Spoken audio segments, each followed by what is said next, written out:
तुमच्या कमरेला तलवार बांधली, आता आम्हाला सांगा याचा मायना काय झाला?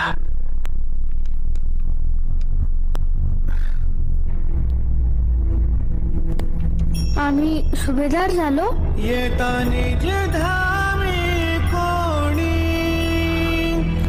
विठ्ठल विठ्ठल बोलावाणी, विठ्ठल विठ्ठल बोलावाणी, राम कृष्ण. आम्ही स्वतःच्या हातांनी ही रत्नजडित तलवार तुमच्या कमरेला बांधली, आता आम्हाला सांगा याचा मायना काय झाला? काय की बुवा?